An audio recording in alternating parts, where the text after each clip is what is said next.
Smitty have the simplest kids behind the gates. Chelsea and Madison are going strong, and Anita is done with the articulates yet again. What's good, y'all? This is Erica Vane coming to you right here on Erica Vane TV with another Beyond the Gates video. And this one, I'm breaking down season 1, episode number 88. If you're new here, hit that subscribe button and turn your bell notifications so you don't miss out on any of my Beyond the Gates content and conversations.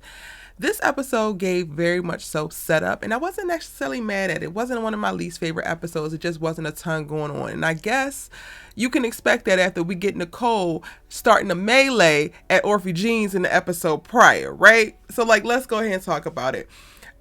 Madison and Chelsea spend a good amount of time at Uptown in this episode. They're talking about their relationship. They're talking about getting to know one another. Specifically with their relationship, they're talking about the pacing and if they're actually moving too fast. And I like that we're getting to see these conversations so that we know that they're not barreling forward without having any kind of regard for it at all, because they are moving quite quickly. But the more time that we spend with them as a couple, the more I'm getting on board with them actually being good for one another, and specifically Madison being really good for Chelsea. Chelsea has been a character that I'm not necessarily a fan of. She has been given very superficial. She's given childish. She's given entitled. And within this relationship, we're watching her walk into a more mature version of herself, a better communicative version of herself, a more considerate version of herself. And I absolutely love it. Now, the only hiccup is that Allison has decided that though she rejected Chelsea before, she wants Chelsea now. And maybe Chelsea looks even more tantalizing now that she's in a committed relationship and has already rejected Allison.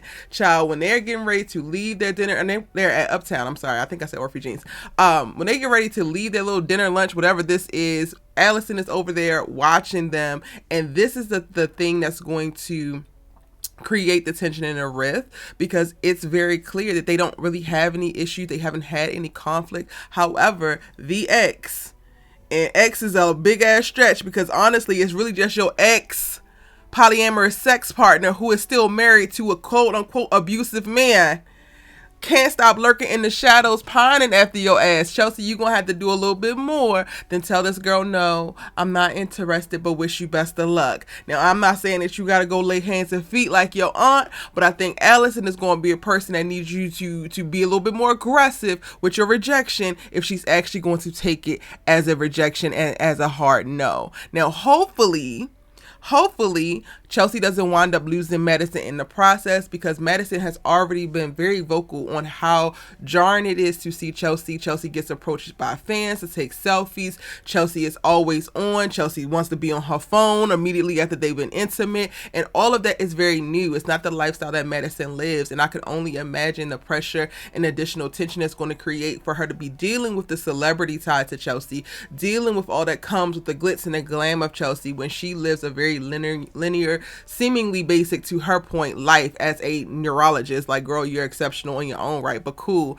The additional pressure that comes with a damn stalking ass ex added on top of it, that gives a little bit too much. And not that I think that Madison is looking for reasons to back out and to turn her back on this relationship with Chelsea, but I do think that she has both of her eyes wide open and she's not wanting to completely just run past red flags. And Allison could potentially be one, depending on how Chelsea continues to handle it. So we're going to have to see how that plays out. Now, I did record my next week on, so if you haven't checked that out, then after this video, go ahead and check that out, where I read all of the synopses for the new episodes that we are going to get next week, July 14th, in the Beyond the Gates world. Shout out to CBS. Thank y'all for sending me that information. Also, what went down in this episode, let's talk about the simple ass kids, because Samantha, you had a joke about how you're not going to talk to a stranger and play chess in a damn park, but you also wind up matching up to give tech advice, cell phone advice, iPhone, do you got games on your phone as advice to the same man that Tyrell had in y'all's house. Now, when I think about it, because I would have to go back and watch the episode, I don't remember like bar for bar that particular scene. I don't think that Samantha got a visual on the guy. I think she came in after the fact, so she don't know what he looks like. But what in your brain tells you as a young black woman to be engaging with, sitting next to, and or handling the phone of some random ass white man that you met in the park? Y'all, stranger danger is not enough for me. The way that people have chloroform, the way that people do all types of stuff, specifically in the DMV area, because I'm from Baltimore. Fenty is real. Like, you could get Fenty poisoning from anything. When I'm walking around, I'm just like, man, look. Don't come too close. Don't blow nothing my way. Don't nothing. And you sitting over here leaned over with this random ass white man with this big ass band-aid on the side of his face. There's a story there. A story that you need to be separate from. And yet still you yucking it up, fixing this man volume on his phone or whatever the hell he asked you to do. Y'all are simple as hell. And this is why you should be stuck up in that damn house. I thought Martin was tripping before because he does have anxiety. He does it entirely too damn much. And he's completely ridiculous. But now that he know that he got two simple ass kids, y'all do need to stay in the house. No, you're not punished, but you can't go no damn way because I can't trust you. You're not safe with your damn self. Both of you literally walk your ass into the hands of the damn villain who is trying to annihilate me and ultimately get to you to get in a way of get to me. And y'all just handing yourselves over. Damn, he don't even gotta do no work. All he gotta do is smile with that crooked ass smile of his, this stupid ass band-aid and that greasy ass hair. And y'all just like, oh, you got candy? I'll get in your van. What? Samantha and Tyrell, like, please. Oh, I was so pissed off at the end of this episode because Samantha, what were you thinking? Tyrell is one thing because boys be dumb. But Samantha. And we don't actually get to see what happens. That's going to be the carryover to next episode. It's going to be the cliffhanger from this week because Martin comes to the park and he's looking for her. He's going to come across her. And maybe this is when he gets into the fight because next week there's a synopsis that says that he gets into it with a stranger. And I was like, damn, I don't think it's going to be Kenny, but it will probably be Kenny because he's a stranger to Samantha. And then all of a sudden Martin starts whooping his ass at this park and she ain't going to know why he's whooping his ass because Martin is not going to tell the kids that there's somebody that you need to worry about. You are in danger. So yeah, makes sense. And you know what? I'm not mad anymore. If Martin got aggressive issues, if Martin has a violent ass past, Kenny been pushing it and he deserves it. At this point, I want more ass whoopers to be handed out. I need more belt to ass handed out at Fairmont Crest. Nicole kind of started to do it when she laid hands on Leslie. Kenny, your ass damn deserves it. Joey, your ass damn deserve it. Like, we can start handing out knuckle sandwiches if you ask me. Some people have earned them.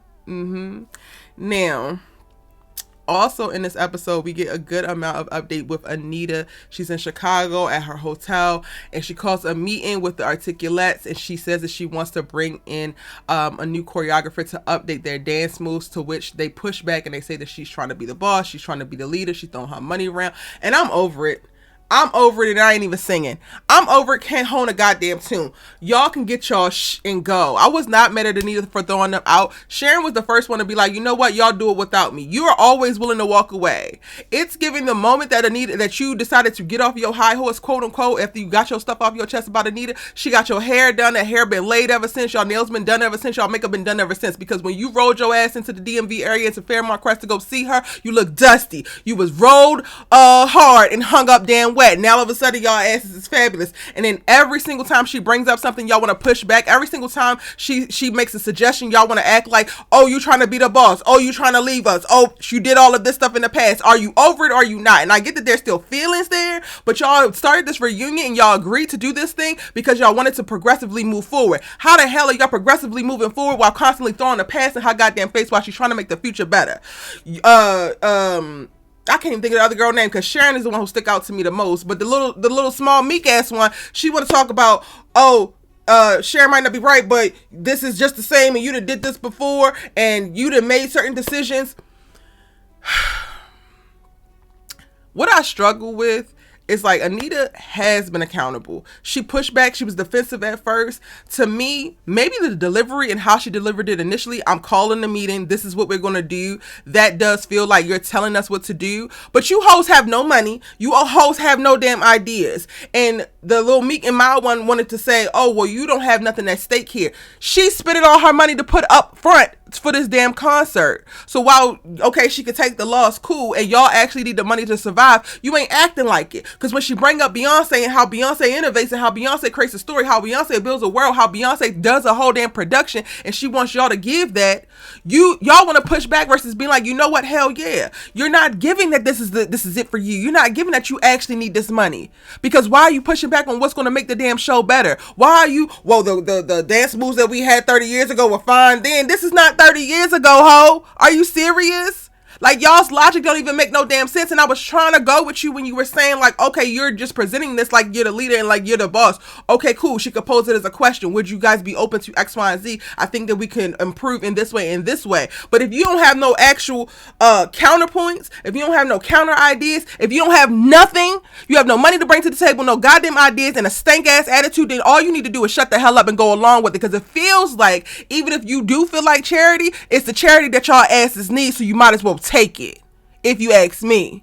I am done with these little raggedy ass articulates staying on Anita's ass because y'all have said what y'all needed to say. Y'all have made her accountable. She feels guilty as hell, and all of that is for the feelings that she needs to deal with on her own. I don't think that she led with malicious intent. I don't think that she was trying to disrespect y'all. I don't even think that she was trying to overpower y'all. I think that she's throwing every resource, every idea, and all of herself into this moment so that she can give y'all everything that she possibly can now, because she didn't give y'all everything that she should have given you back then. And even that's not good enough. And if that's not good enough, fine, take y'all asses back to the projects. Enjoy your bologna sandwiches, bitch, because I can't. Like, I'm watching every single moment, and I don't even love the articulate storyline for real, because I felt like Sharon had an overly stink ass attitude from the beginning.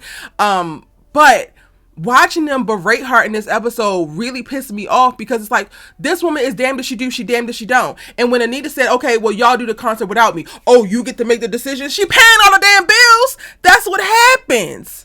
And then even when she throws y'all ass out her goddamn hotel room, she says y'all can have a concert without me. I'm not taking back none of my money, none of my costuming, none of my choreography, none of the stuff that I already have paid for, because you hoes is broke. Do what you gotta do. But the one thing I love that Anita's standing on is like, you can't have my money and you can't have me as a person, and you think I'm supposed to be silent. Y'all think that y'all's get back for me going solo, or me listening to Dante, and then y'all particularly listening to me, we all following the goddamn leader to hell. Y'all think that the retribution now is for you to silence me, but still use my money? You to take from me?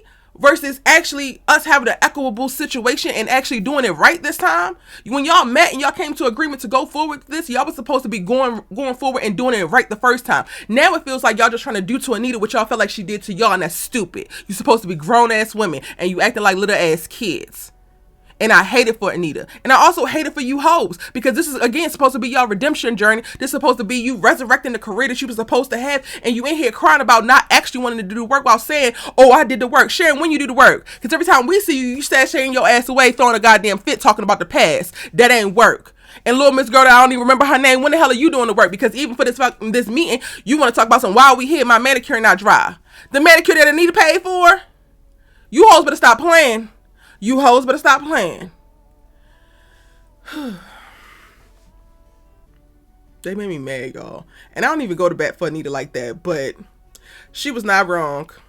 I think that we're gonna still wind up getting to see her do this damn concert. Everybody else is gonna be forgiven at some point. I want them to stop beating this damn dead horse. You either forgive Anita or you don't. You either want to do the concert or you don't. And when it comes to doing the concert, you need to do the concert right. If she comes in with elevated choreography, with elevated production design, y'all asses need to go with it, because she ain't asked you for a damn dollar to put it up. Do whatever the hell is going to need to be done for y'all to give the best show possible, and then go on about y'all's damn way. If you think that Anita and her making the decision to follow Dante, because I hate that too, right? It's Anita's fault that our lives went to hell. She left us and then she led us astray. So then what point is it your responsibility, when you realize the leadership is not actually leading you where you want to go, or leading you where you feel like you need to go, to stop following their ass? At what point over the course of the last 30 to 40 years would you need to have decided to stop being a goddamn follower? Because it sounds like to me, yes, Anita has some culpability into what happened to your lives and to your careers, but at some point you could have stung your ass up and fought back for your life. The same way that Anita fought for hers. Yes, she did you wrong. Yes, she might have abandoned you. But at what point, after the person that you love and cared about and supposed to be in partnership abandons you, do you decide to not stop abandoning your damn self and figure something else out? Try something else. Or no, you just take your ass back to the projects and cry for the next 30 years. And then when somebody comes to save you, i.e. the one who you said abandoned you, all you want to do is hurl insults and you ruin my life, you ruin my life, you ruin my life, when absolutely you never showed up to save your goddamn self. And your problem was thinking that somebody was going to save you from the beginning, and help is on the way home, but they not coming today. Shout out to my great uncle, because he told me that. Okay, I didn't want this to be a bash articulates video, but them hoes pissed me off in this episode. And I think that's pretty much it. Oh no, Smitty Smitty and Jacob and damn Kat. I actually really do enjoy Kat and Jacob's interactions. They give such hilarity. Like Jacob is like her big brother, and it's so interesting because I feel like they have more chemistry than Kat and Martin does. But he is over her with this whole damn case, but she's always on it. Like, when are we putting him away? When are we putting Leslie away? When are we putting Leslie away? She runs down on him at Orphe Jeans, and they have a little back and forth. She's trying to get to going a ride along, and he's like, hell no, I don't trust your ass. Cool. But she don't even realize that she's interrupting because Jacob was there to meet up with Smitty. And then, you know, he winds up getting rid of Kat, and then has the meeting with Smitty, only to get a call in the middle of it because Smitty meets with Marcel and asks for protection for the kids and for his family because of what happened with Kenny popping up on Tyrell. And then Jacob gets a call about that particular protection order, and he lets Smitty know, and that sends Smitty into a damn rage. And you know what, Smitty? Hell yeah. Between that information and Jacob saying it's time for you to get some goddamn answers from your husband, Smitty is going home, and he's like, I don't give a damn if you're on the phone. Because we start this episode off with Martin faking like he on the phone. Like, Martin, do you really think that you can kick this can down the road that much? Y'all live in the same house, sleep in the same bed. Like, sir, you're simple. I can't. But that's also what happened in this episode. Yeah, it was a decent episode. Again, a ton of setup. I'm looking forward to next week's episodes. Y'all let me know what y'all thought in the comment section down below. And I've been talking about this for weeks, but I really actually want to make this happen now. How do y'all feel about doing some live streams to talk about this in real time at the end of the week? Let me know how you feel about that. If you would want me to do that, if you feel like it could be really great lives, drop that in the comment section down below as well. It's your good sis, you love Talk TV with, and I'm going to see you in the next one.